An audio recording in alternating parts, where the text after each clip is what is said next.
Hello, welcome back to A Boring Revolution, your number one news source for everything in regards to the Boring Company and Elon Musk. It's not been a great day for Elon Musk. I'm not going to lie to you. If you're not aware, he's in trouble with the SEC in regards to the tweet that he sent out about going private. Pretty negative connotations. It's pretty dire. I don't think he's going to get into huge financial difficulties, but it's not good if you hold Tesla stock. Anyway, today is going to be a more positive topic.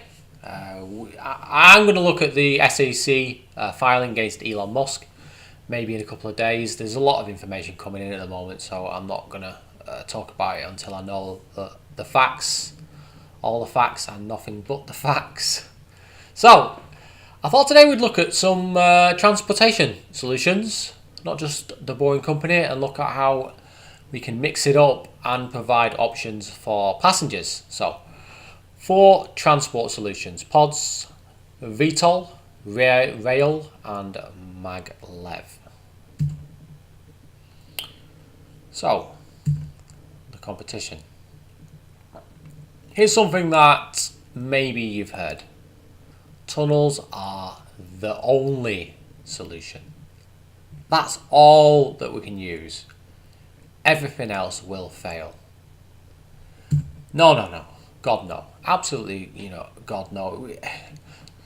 Tunnels are part of the solution. Absolutely. They are probably the best solution. A good analogy I would use, maybe not the most tasteful analogy, is how would you defeat cancer?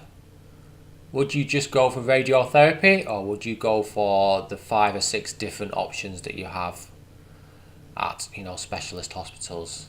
You've got to use every tool in your arsenal, and there are plenty of tools out there. We must diversify transportation in Los Angeles, New York, London, Chicago, and every city. A monopoly is a bad thing. If the Boring Company had a huge monopoly and 80-90% of people were using it in LA, long term it would have negative connotations. Monopolies are bad things. They don't help with the quality of the service. They don't help with price. They don't help with corruption. It's no good. Elon Musk is not going to be around in 52 years time. The person that takes over Tesla in 10-15 years might be an absolute arsehole. We just don't know. So monopolies are not good. A lot of different opinions on this issue. A lot of people think there's different ways of doing it. And they're right, there are different ways of doing it, but it's what is the most efficient, most cost effective, the quickest way you can do it without causing massive disruption. We need a very broad spectrum of solutions and options. Absolutely agree with that. Here they are. So this is basically just what I could think of in 10 minutes. I basically sat down for 10 minutes and I think about what are the most efficient ways of moving people other than walking.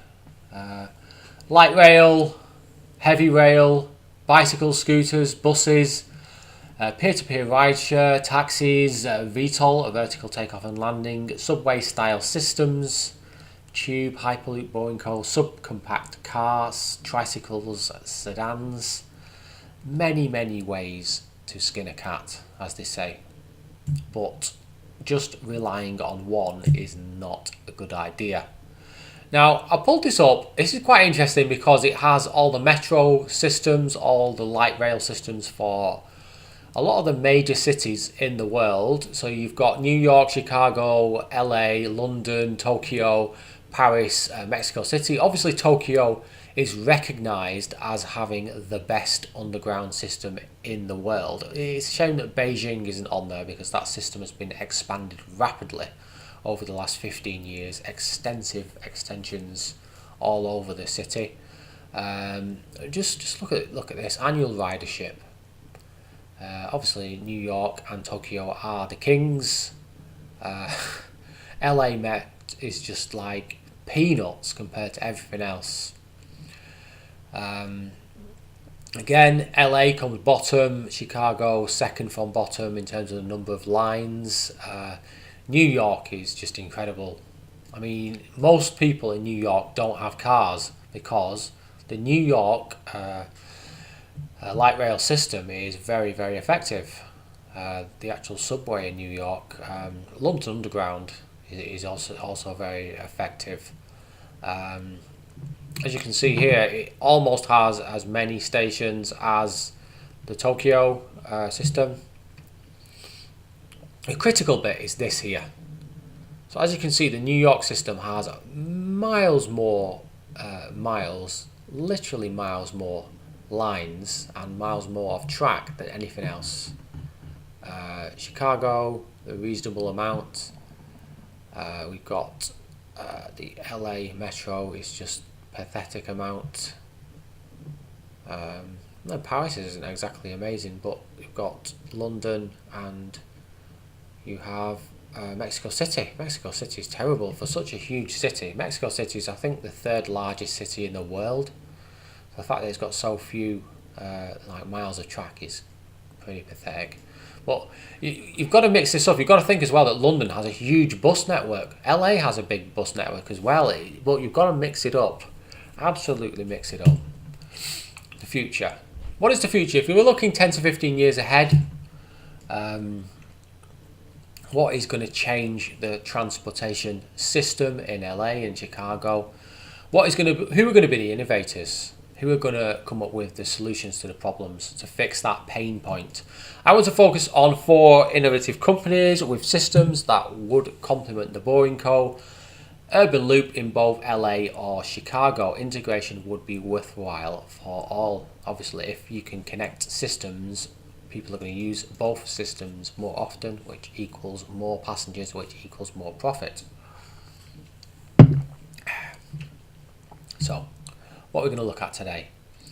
We're going to look at Lilium, is a VTOL Jet startup. Skyway Technologies, which is, I've put in monorail, but it isn't quite a monorail. It's something similar. Uber's all about the software. And Arrivo, based in Denver, Colorado. They have the Maglev Pods. I've not added Hyperloop here because we're a long way from it actually being built or started, and on top of that it would require its own episode just because there's so many companies and research teams looking at that. So I will cover that at a later date, but not today. And these are more urban solutions for in city centres, town centres. Lilium, what are they developing? It's the world's first all-electric vertical takeoff and landing jet, i.e. an air taxi for up to 5 people, pay per ride and call it with a push of the button. The beauty of this system is its simplicity. Lilium jets require no gearboxes, no foldable or variable pitch propellers, no water cooling and no aerodynamic steering flaps. Just tiltable electric engines and a top speed of 300 kilometers an hour, which is not too bad. Not too bad at all. Vertical takeoff and landing is a technology that will change travel forever. It enables you to access city centres with an aircraft. A large network of small and inexpensive landing pads and central places in cities will allow you to quickly enter an aircraft anytime and fly anywhere you want. Leaving the city after a stressful day will soon be transformed into a thrilling ride. By travelling through the air, you will be able to avoid time-consuming traffic jams while enjoying magnificent views. So in a lot of the big main cities in Brazil already use lots of helicopters, so it's not kind of unusual. They obviously don't move many people, but this would be a much more advanced, expansive system. There are other companies other than Lilium that are working on this. I'm not going to deny that. However, this is the most complete design. This is the best team. This is the most well-backed startup that I've come across, and therefore that is why I am featuring them today.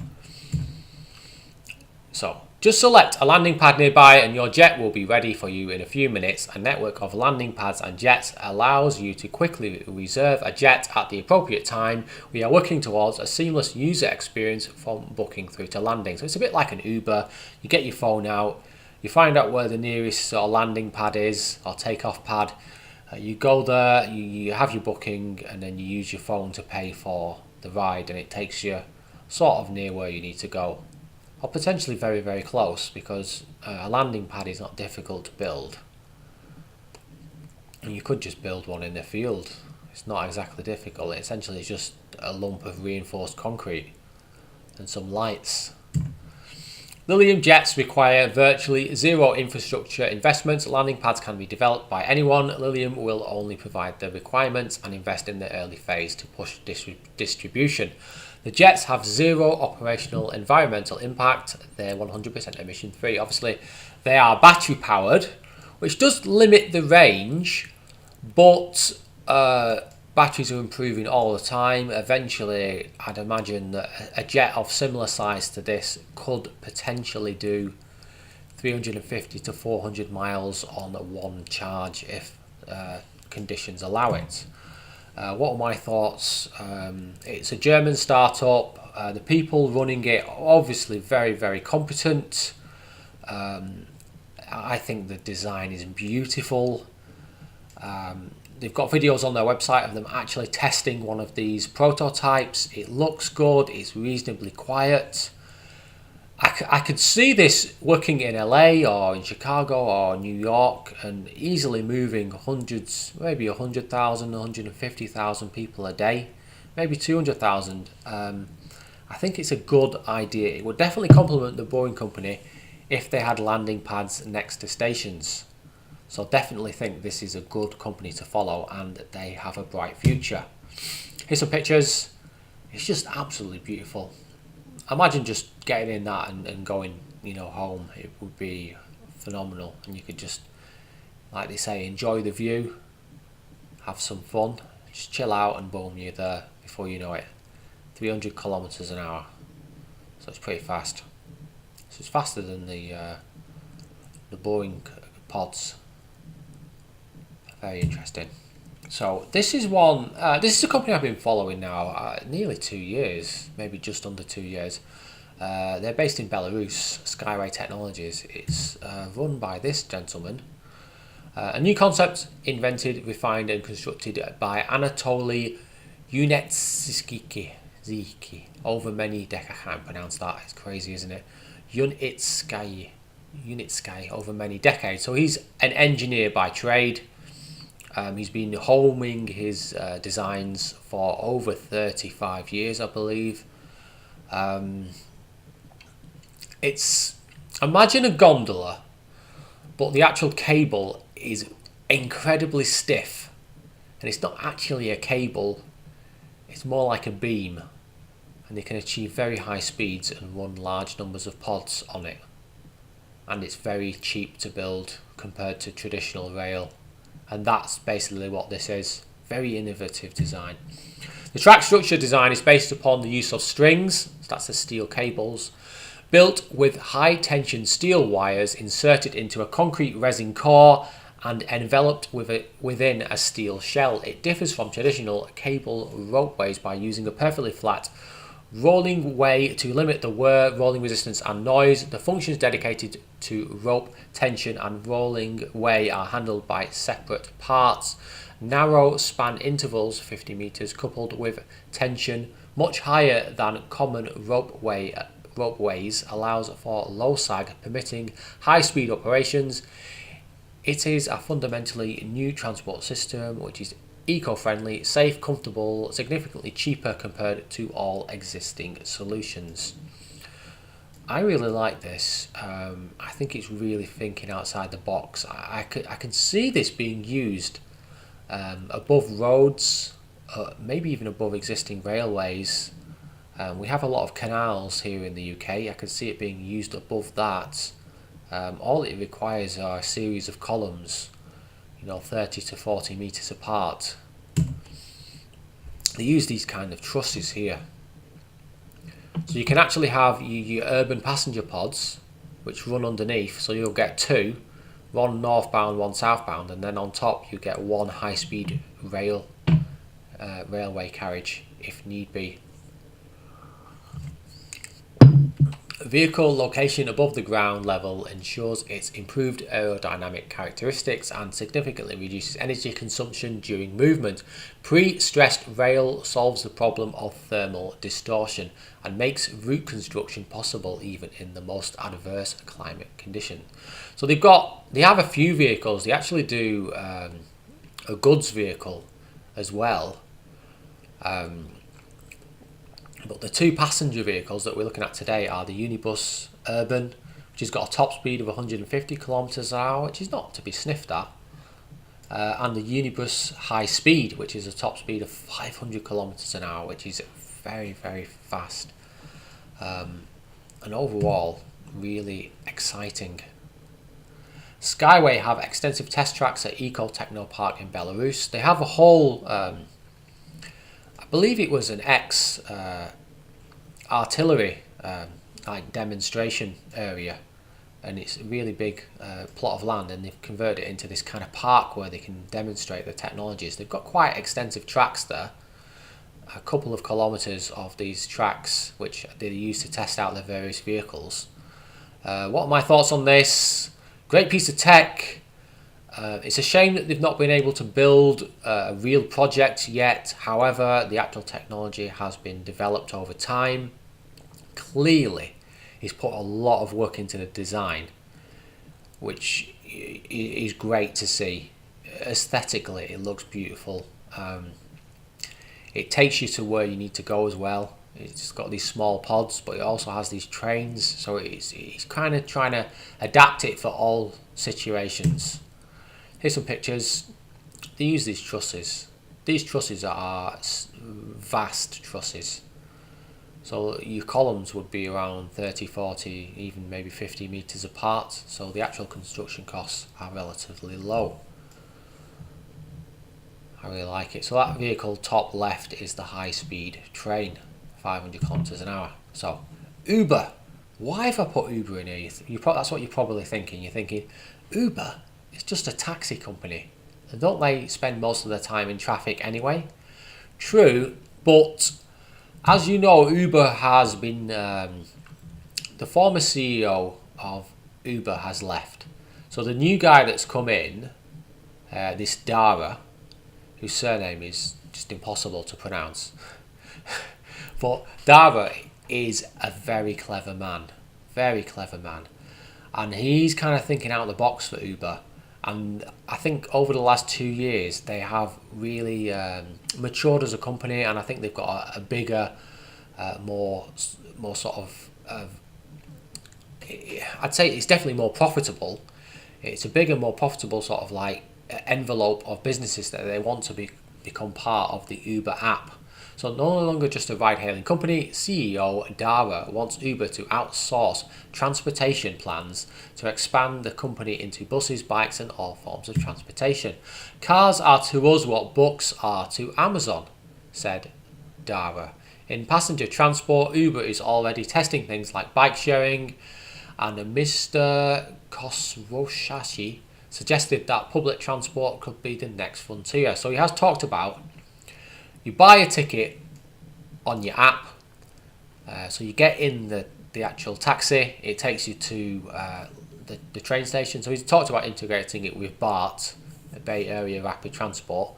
That then takes you to the station. Then when you get off, there is another, maybe there's a bus or maybe a small like personal transport vehicle that then takes you to your final destination. So it links it all in under one app, under one price, which is perfect. Dara wants fully autonomous cars and to fast track Uber Air. So again, they've got a similar thing to Lilium where they want these vertical takeoff and landing jets. Although their system isn't as good, although they could refine it or even better buy Lilium. This is the beauty of Uber. They're such a big company. To bring Uber Air to market, we plan to partner with 3 launch cities. This will allow for a balance between focus and city diversity that will set the service up for long-term success. A worthy mention. I thought about doing a whole section on Navia, which is this bus here. It's an autonomous bus. I think they're based in France, this company. I think they'd be a great partner for Uber when they intend to sort of integrate all these different transport systems. And I just feel that Navia would be a good acquisition target. And obviously they're still a startup, so they will be available to purchase because they want to progress the technology, and the technology is quite advanced. These buses are already in operation in Europe. But Uber's whole approach is excellent. It's about integrating all the forms of transport that we already use: bikes, scooters, buses, trains, metro, taxis, all these things integrated into one app. You can use it through Uber, and they take a cut of the profits. And if you've got thousands and thousands of people using it every hour, that's a nice little cut of the profit for Uber. So I don't know if you know, but one of these Volvo vehicles did have a crash. However, I'm pretty confident that whatever happened, they can resolve it, and it will be released very soon, as in the next 2 to 3 years. So finally, Arrivo.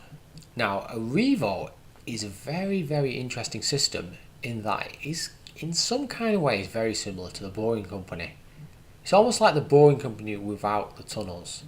In several ways, it looks very similar to the Boring Company system. Brogan Bram Brogan, what a name, amazing. Arrivo will be different to regular high-speed trains because its tracks will be enclosed. This will make the environment easier to control, and it plans to use its own carriages as well as sleds that carry passengers' own cars. It will not use vacuum technology. So like the Boring Company, it's enclosed, although it's not in a tunnel, it is enclosed in a tube. It moves people in these pods. It also moves cars on these skates, and it has these kind of bus like pods for moving like a mass transit system, and also does goods. It's very interesting, but it takes you to where you need to go because it actually has wheels as well. So the Maglev accelerates it to its top speed, but then when it gets off the system, it can use the existing roads, which is a great idea. So let's find the best solution that can help the most people, Van Brogan said, adding this was how his company justified the elimination of the vacuum, which cuts speeds as well as costs. Arrivo plans to begin construction of a test track in Colorado, which aims to use an advanced variation of magnetic levitation to move the pallets and vehicles. Arrivo has made a fundamental change. It's dumping the vacuum and accepting that it will have to push through drag-inducing air that make supersonic ground travel very difficult. Building the tube and keeping it in a near vacuum state is simply too complicated and expensive, Brogan says, to make it worth trying. So to improve transportation, we don't necessarily need to go at super fast speeds like the Hyperloop. We just need to move large numbers of people at a reasonable speed. And I believe the top speed is 200 miles an hour. Correct me if I'm wrong. Even 150 miles an hour or 100 miles an hour is far better than sitting in traffic doing an average of 3 miles an hour. So it is a great little system. Arrivo's focus is on short direct routes between 10 and 60 miles. It's plenty quick. The value is not necessarily the top speed for us, says Brogan. The real value is going point to point, no traffic. So it's like personalised mass transit. It takes you to where you need to go, point to point. So it eliminates that last mile problem, and it does it at a good speed. It's faster than the Boring Company, not miles more faster, but it's a good speed. And obviously acceleration would be super rapid with a maglev. And it's got lots of solutions for moving cars and people and goods. There's 4 types of pods: a skate pod, a bus pod, a cargo pod, and a taxi pod. Many miles of disused railway in LA. So this is my idea. There's lots of disused railway lines in LA. Because they used to have a large sort of light rail system. And a lot of it has just been ripped up and left empty. This would be awesome land for Arrivo or maybe even Skyway to acquire. Because you've got perfect sort of like transport corridors that you could use. Arrivo would be perfect for those kind of corridors. Brogan Van Brogan is a class act. He used to be an engineer at SpaceX. He designed some very revolutionary sort of one of a kind solutions to problems that SpaceX were encountering at the time with their reusable rockets. So he proved himself as being the real deal, and now he actually set up another Hyperloop company, but then there was a dispute and he left. But he's now formed this one, Arrivo, which is outstanding, really outstanding. So how amazing does this look on paper? Looks great. Could we add a few tunnels? I think, how great would it be if Arrivo built some track in Denver, Colorado, and then they decided that to expand the system they were going to need to go underground, so they actually consulted with the Boeing company, and the Boeing company built them some tunnels that they could use for their technology, and then it could be like a partnership in Colorado, which would be beautiful, because if they could put this underground in a tunnel and do it in a cost effective way, that would be really excellent. It would certainly allow them to basically move everyone in Denver at a low price if they had enough miles of tunnel. Overall, very excited by this system. I hope it makes it. Here's some pictures. So as you can see, this kind of bus pod has tyres, but underneath it has the Maglev system. So I presume that as you get onto the Maglev track, it levitates you, so the actual tyres are not touching the road. Maybe even the tyres go up into the vehicle. I'm unsure. The details are pretty sketchy on this. But overall, it's great. It's that personalised mass transit again, which Elon Musk was talking about at the Boeing company. Summary. Clearly, a lot of very smart people have some very different ideas of modernising transportation. A lot of people want to continually expand metro systems like the LA Metro, and definitely we should do. However, we should always look at other solutions and listen to the experts. All systems can complement each other, especially Uber's integrated approach, especially Uber's, because imagine if you could integrate bus system, taxi system, light rail system, autonomous vehicles, VTOL, all into one app. That would be phenomenal. But you could have LA. In LA, you could have Skyway, you could have Arrivo, you could have Boeing company, you could have Uber, and they could all be doing different things, and all integrated with Uber's app, and it would all work seamlessly, and you could easily reduce the amount of congestion on the roads by 80%. If you had enough time. Right, this might be a bit controversial, but I'm going to say it anyway. Just going to tell you what I think. Different systems work better for different people. 1 wealthy, 2 middle class, 3 working class. So what am I referring to here? Well, some people don't like VTOL because they think it's just going to be used for wealthy people, and that all other people can't use it because they don't have enough money. Well, why are we taking options off the table for people who can afford to use the VTOL? It's like, excuse me guys, the Boeing company, why have just one type of pod? Why not have different pods for different people? Maybe people want to pay a bit more so that they've just got the pod with, you know, maybe 2 or even 4 other people in it. They've got better seating, or they've got some added extra. If they want to pay $20 to use a pod or to move their car on the system, let them do it. That's absolutely fine. If they're willing to pay to do so, then that's great. Just as long as we offer like working class people a solution that can get them from A to B rather than just ignoring them, then why not offer wealthy and middle class another option as well on top of what you're already offering. The same goes for everything: VTOL, Skyway, Uber. Let's have adjustable price points for different systems. Tesla, in creating its Tesla shared fleet, would effectively kill Uber, Ola, Via and Lyft. So they're all the main ride-sharing companies in the USA. If Tesla turns on its shared fleet system, which is working via autopilot, that would effectively,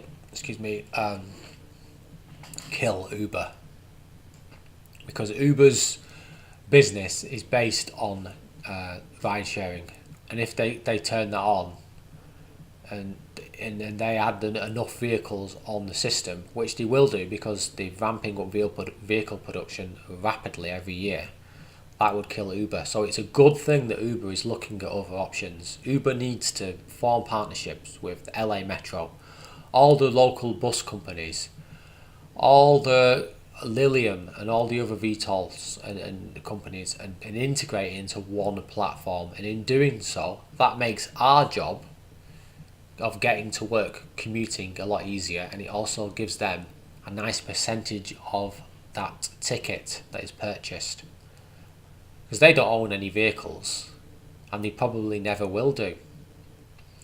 So it's important that Uber gets on with what it's doing. Again, controversial, but I'll say it anyway. This is very true. Probability that Skyway or Arrivo will survive the next few years is less than 20%. They're probably going to go bust, because it's very difficult to get approval for a project, especially when it's like a £200 million project and no one's ever seen your system used before, and it's difficult to make it happen. It's difficult to get approval as well. It takes many years. So in the meantime, they will probably go bankrupt. Hopefully one of them succeeds and then goes on to become $1 billion or multi-billion-dollar company. Here's one about Hyperloop. Hyperloop, if built, will effectively kill domestic air travel in less than 50 years. It's going to take a long time to build out that network, but domestically in the USA, why would you get a plane when you can get Hyperloop and you've got more leg room and you've not got to worry about getting jet lag or having flights delayed or bad weather, all that sort of thing. So I'm very excited for the future. Innovation is accelerating. All these companies have a bright future if they can deliver on their promises. If they can get their systems built, it only takes one system. If they can get their system built out, it especially goes for Lilium and Skyway and Arrivo. If they can build one system and prove that it works, they will either have access to lots more capital and be able to expand a lot faster, or someone like Uber or even Tesla or Amazon or one of these other big players, even Apple maybe, could come in and just buy them, and you'd get a nice big fat check for that. So the future is good if they can deliver on their promises effectively. So, a boring revolution. Adios, amigos, guys. Thank you for watching. It's a bit of a sad day with everything going on with Elon Musk and the SEC, but you know, let's look to the future, guys. We're gonna have miles better days than this, and we're gonna deliver our promises, and we're gonna make the world a better place, a greener place, less air pollution. Please like and subscribe. Hit the bell icon if you want to be notified of new videos. I'm going to produce a new video on the SEC and Elon Musk situation very soon. If I can find the time tomorrow, I've got a few things to do. Hopefully, if it's not tomorrow, it'll come out on Monday. Right, well, thank you very much, guys. Okay, goodbye. Take care. And don't be boring, guys. See you later.